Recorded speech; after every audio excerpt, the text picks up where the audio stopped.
ನಮಸ್ಕಾರ, ಶುಭೋದಯ. ಇವತ್ತಿನ ಸಂಕಲ್ಪ ಸುದ್ದಿ ಕಾರ್ಯಕ್ರಮಕ್ಕೆ ನಿಮಗೆ ಆತ್ಮೀಯ ಪ್ರೀತಿಯ ಸ್ವಾಗತ ಹೇಳ್ತಾ ಇರೋದು ನಾನು ಅನುಷಾ. ಇದೇ ಫಸ್ಟ್ ಟೈಮ್ ನಮ್ಮ ಚಾನೆಲ್ ನೋಡ್ತಾ ಇರೋದು ಅಂತಂದರೆ ಈಗಲೇ ಸಬ್ಸ್ಕ್ರೈಬ್ ಮಾಡಿ, ನಮ್ಮ ವೀಡಿಯೋಸ್ನ ಲೈಕ್ ಮಾಡಿ.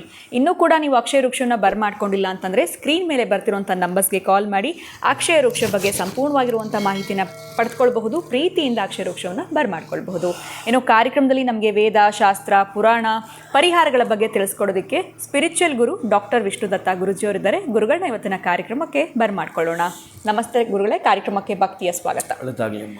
ಗುರುಗಳೇ, ಇವತ್ತಿನ ಪ್ರಶ್ನೆ ಏನು ಅಂತಂದರೆ, ತುಂಬ ಜನಕ್ಕೆ ಇದು ಲೈಫಲ್ಲಿ ಅನುಭವ ಆಗಿರುತ್ತೆ. ಯಾವುದೋ ಒಂದು ಕೆಲಸಕ್ಕೆ ಕೈ ಹಾಕ್ತಾರೆ, ಅರ್ಧದಲ್ಲಿ ನಿಲ್ಲುವಂಥದ್ದು, ಮನೆ ಕಟ್ಟುವಂಥದ್ದಾಗಿರ್ಬೋದು, ಅಥವಾ ಸೈಟ್ ತೊಗೊಳ್ಬೇಕು ಅಂತ ಹೊರಟಿರ್ತಾರೆ, ಅದು ಅರ್ಧಕ್ಕೆ ನಿಲ್ಲುವಂಥದ್ದು, ಎಲ್ಲೋ ಒಂದು ಕಡೆ ಪರಿಪೂರ್ಣತೆ ಅನ್ನುವಂಥದ್ದೇ ಇರೋದಿಲ್ಲ ಅವರ ಜೀವನದಲ್ಲಿ ಅಂತ ಹೇಳ್ಬೋದು. ಸಾಕಷ್ಟು ಅವರವರಿಗೆ ಎಕ್ಸ್ಪೀರಿಯನ್ಸ್ ಆಗಿಬಿಟ್ಟಿರುತ್ತೆ. ಈ ಅರ್ಧದಲ್ಲಿ ನಿಂತಿರುವಂಥ ಕೆಲಸ ಸುಸೂತ್ರವಾಗಿ ಕಂಟಿನ್ಯೂ ಆಗಿ ಫುಲ್ ಆಗಬೇಕು, ಸಂಪೂರ್ಣಗೊಳ್ಳಬೇಕು ಅಂತಂದರೆ ಏನು ಮಾಡಬೇಕಾಗತ್ತೆ? ಇದ್ರ ಬಗ್ಗೆ ತಿಳಿಸ್ಕೊಡಿ ಗುರುಗಳೇ. ಓಂ ವಿಶ್ವಸ್ಮಯ ನಮಃ. ಪ್ರೀತಿಯ ಬಂಧುಗಳೇ, ಬಹುಶಃ ಈ ಪ್ರಶ್ನೆಗೆ ಅನೇಕ ಬಾರಿ ನಾನು ಮಾತಾಡಿರ್ತೇನೆ. ಶೀಘ್ರವಾಗಿ ಕೆಲವೊಂದು ತಂತ್ರಗಳು ಏನು ಕೆಲಸ ಮಾಡ್ತೇವೆ ಅಂತಂದರೆ, ಈ ಕೋರಮಂಗಲದಲ್ಲಿ ಕೆಲವರು ಇದ್ದಾರೆ. ಅವರು ಒಬ್ರಿಗೊಬ್ಬರು ಇದನ್ನು ಹೇಳ್ಕೊಂಡು ಮಾಡಿಕೊಂಡು ಎಲ್ಲಿಂದ ಎಲ್ಗೋ ಮುಟ್ಟಿದ್ರು. ಅದು ಬೇರೆ. ರಿಯಲ್ ಎಸ್ಟೇಟ್ನವರು 10 ವರ್ಷಗಳಿಂದ ನೆನೆಗುದಿಗೆ ಬಿದ್ದಿದ್ದ ಅವರ ಕೆಲಸಗಳು ಭೂಲೋಕದ ಅಮೃತ ಅಂತ ಕರಿತೀನಿ ನಾನು ಅದನ್ನು. ಈ ಭೂಲೋಕದ ಅಮೃತ ಅದನ್ನು ಈ ಒಂದು ಬೇಸಿಗೆ ಕಾಲದಲ್ಲಿ ಇವರೇನಾದರೂ ಉಪಯೋಗ ಮಾಡ್ಕೊಳ್ತಾರೆ ಅಂತಂದರೆ ಇನ್ನು ಅವರಿಗೆ ತಿರುಗಿಲ್ಲ. ಬಟ್ ಅವರಿಗೆ ಬ್ಯಾಕ್ ಬರಲಿಕ್ಕೆ ಸಾಧ್ಯನೇ ಇಲ್ಲ. ಅಂತಹದ್ದಿರುತ್ತೆ ಅದು.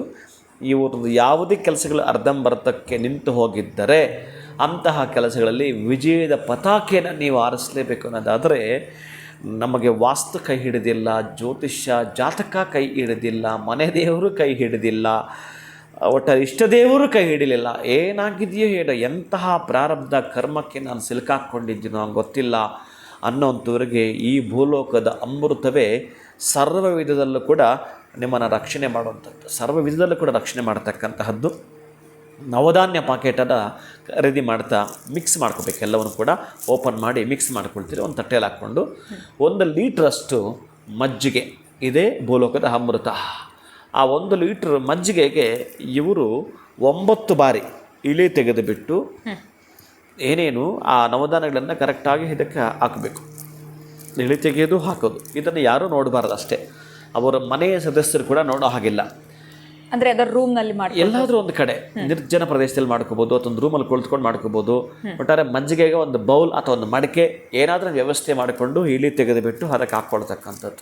ನಂತರ ಆ ಪಾತ್ರೆನ ಹಿಡಿದುಕೊಂಡು ಒಮ್ಮೆ ನೆನಪು ಮಾಡಿ, ನಂದು ಈ ಕೆಲಸ ಎಕ್ಸಾಂಪಲ್, ನಾನು ಯಾವುದೋ ಒಂದು ಜಮೀನು ತೆಗೆದುಕೊಂಡೆ, ಅದು ನನ್ನ ಹೆಸರಿಗೆ ಆಗಲಿಲ್ಲ ಅಥವಾ ಅವರು ಮಾಡಿಕೊಡ್ಲಿಲ್ಲ, ಅದು ಪೂರ್ಣವಾಗಿ ನನ್ನ ಹೆಸರಿಗೆ ಬರಬೇಕು. 1ನೇದು.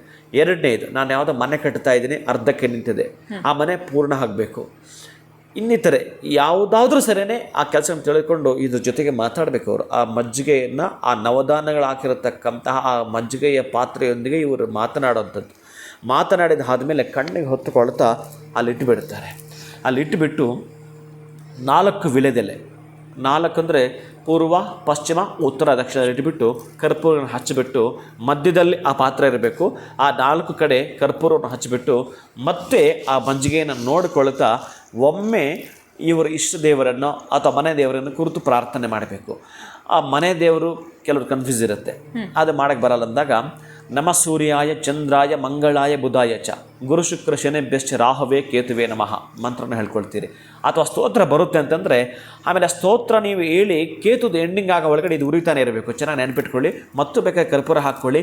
ಜಪ ಕುಸುಮ ಸಂಕಾಶಂ ಕಾಶ್ಯಪೇಯಂ ಮಹಾದ್ಯುತಿಂ ತಮೋರಿಂ ಸರ್ವ ಪಾಪಾಗ್ನಂ ಪ್ರಣದೋಸ್ಮಿ ದಿವಾಕರಃ ಓಂ ಭಾಸ್ಕರಾಯ ವಿದ್ಮಹೆ ಮಹಾದ್ಯುತಿಕರಾಯ ಧೀಮಹಿ ತನ್ನೋ ಆದಿತ್ಯ ಪ್ರಚೋದಯಾತ್ ದದಿಶಂಕ ತುಷಾರಾಭಂ ಕ್ಷೀರೋದಾರಣವ ಸಂಭವಂ ನಮಾಮಿ ಶಿಷ್ಯನಂ ಸಮಂ ಶಂಭೋರ್ಮುಕುಟಭೂಷಣಂ ಓಂ ಆತ್ರೇಯಸಾಯ ವಿದ್ಮಹೆ ರೋಹಿಣೇಶಾಯ ಧೀಮಹಿ ತನ್ನೋ ಚಂದ್ರ ಪ್ರಚೋದಯಾತ್ ಓಂ ಧರಣಿ ಗರ್ಭಸಂಭೂತಂ ವಿದ್ಯುತ್ ಕಾಂತಿ ಸಮಪರ್ವಂ ಕುಮಾರಂ ಶಕ್ತಿ ಅಸ್ತಂಚ ಮಂಗಲಂ ಪ್ರಣಮಾಮ್ಯಹಂ. ಓಂ ಧರ್ಮ ರಾಜಾಯ ವಿದ್ಮಹೆ ಲೋಹಿತಾಂಗಾಯ ಧೀಮಹಿ ತನ್ನೋ ಅಂಗಾರಕ ಪ್ರಚೋದಯಾತ್.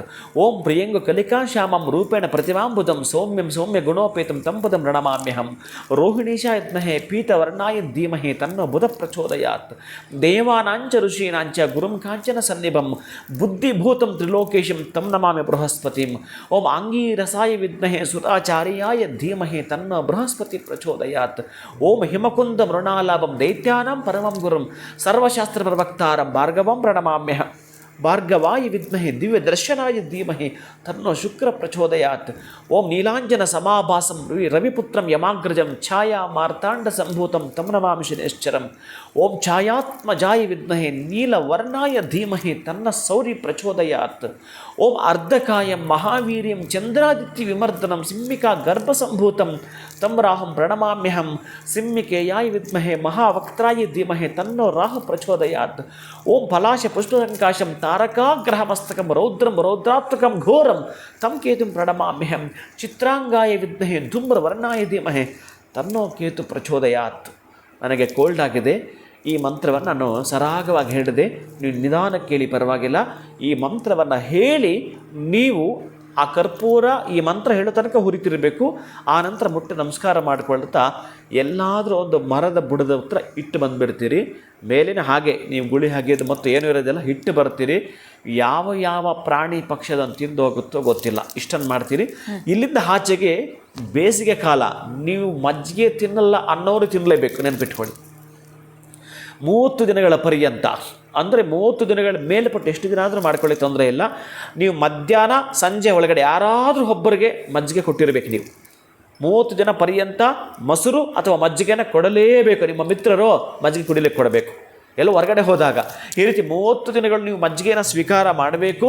ಮಿಸ್ ಇಲ್ಲದೆ ಒಂದು ದಿನವೂ ಕೂಡ ನೀವು ಮಿಸ್ ಮಾಡಬಾರ್ದು.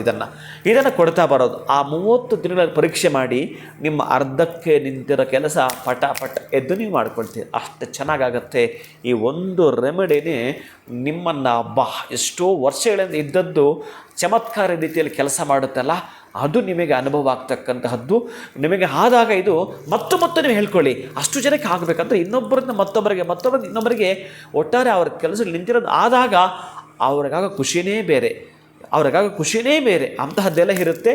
ಅಂತಹ ಖುಷಿ ನೀವು ಪಡಬೇಕಂತಂದರೆ ನಿಮ್ಮಾಗೆ ತೊಂದರೆ ಇರ್ತಾರಲ್ಲ, ಅವರ ತೊಂದರೆಯಿಂದ ಆಚೆ ಬರಬೇಕು. ಅದು ಪುಷ್ಟಿಕರವಾಗಿರ್ತಕ್ಕಂತಹದ್ದು. ಖಂಡಿತ ಗುರುಗಳೇ. ಇದನ್ನ ಒಂದೇ ಬಾರಿ ಮಾಡಿದ್ರೆ ಸಾಕಾ ಗುರುಗಳೇ? ಒಂದು ಬಾರಿ ಇದನ್ನು ಮಾಡ್ತಾರೆ. ಅದು ಪ್ರತಿದಿನ ಮಜ್ಜಿಗೆಯನ್ನು ಯಾರಿಗಾದ್ರೂ ದಾನ ಮಾಡಬೇಕು, ಯಾರಿಗಾದ್ರೂ ಕೊಡ್ತಾನೆ ಇರಬೇಕು. ಇವರು ಸ್ವೀಕಾರ ಮಾಡಬೇಕು ಮತ್ತು ಕೊಡ್ತಾನೆ ಬರಬೇಕು. ಇದು ಒಂದು ದಿನ ಮಾತ್ರ ಮಾಡಿದ್ರೆ ಸಾಕು. ಮೊದಲ ಬಾರಿಗೆ ಒಂದು ದಿನ ಮಾಡುವಂಥದ್ದು ಇವತ್ತು ಮಾಡಲಿ ಅಥವಾ ನಾಳೆ ಮಾಡಲಿ, ನಾಳೆದು ಮಾಡಲಿ. ಅಲ್ಲಿಂದ ಆಚೆಗೆ 1 ತಿಂಗಳ ಪರ್ಯಂತ ಇವರು ಮಜ್ಜಿಗೆ ಇವರು ಸ್ವೀಕರಿಸಬೇಕು, ಮತ್ತೊಬ್ಬರಿಗೂ ಕೊಡಬೇಕು. ಖಂಡಿತ ಗುರುಗಳೇ. ಅರ್ಧದಲ್ಲಿ ನಿಲ್ತಿರುವಂಥ ಕೆಲಸಗಳು ಸುಮಾರಿದೆ ಅಂತ ಈಗ ವಿಡಿಯೋ ನೋಡುವಾಗ ಅನ್ಕೊಳ್ತಿರ್ತಾರೆ. ಸರಳವಾಗಿರುವಂಥ ಒಂದು ತಂತ್ರ ಏನು ಮಾಡಬೇಕು ಅಂತ ವೀಕ್ಷಕರಿಗೆ ತಿಳಿಸ್ಕೊಟ್ಟಿದ್ದೀರಾ. ತುಂಬ ಹೃದಯದ ಧನ್ಯವಾದಗಳು ತಮಗೆ. ನಮಸ್ಕಾರ. ಹರೇ ಶ್ರೀನಿವಾಸ. ಅರ್ಧದಲ್ಲಿ ಕೆಲಸ ನಿಂತು 1 ವರ್ಷ 2 ವರ್ಷ 3 ವರ್ಷ ಆಯಿತು, ಎಲ್ಲೋ ಆ ಕೆಲಸ ಮತ್ತೆ ಶುರು ಮಾಡಿದ್ರೆ ಆಗುತ್ತೋ ಇಲ್ವೋ ಅನ್ನೋಂಥ ಹೋಪ್ಸೇ ಕೂಡ ಕಳ್ಕೊಂಬಿಟ್ಟಿರ್ತೀವಿ ಎಷ್ಟೋ ವಿಚಾರಗಳಲ್ಲಿ ಅಂತ ಹೇಳ್ಬೋದು. ಗುರುಗಳು ತಿಳಿಸಿರುವಂಥ ಈ ರೆಮಿಡಿನ ನೀವು ಫಾಲೋ ಮಾಡಿದ್ರೆ ಅರ್ಧದಲ್ಲಿ ನಿಂತಿರುವಂಥ ಕೆಲಸ ಖಂಡಿತವಾಗ್ಲೂ ನಿಮಗೆ ಕಂಪ್ಲೀಟ್ ಆಗುತ್ತೆ ಅಂತ ಹೇಳ್ತಾ ಇವತ್ತಿನ ವಿಡಿಯೋನ ಮುಗಿಸುವಂಥ ಸಮಯ ಆಗಿದೆ. ನಮಸ್ಕಾರ.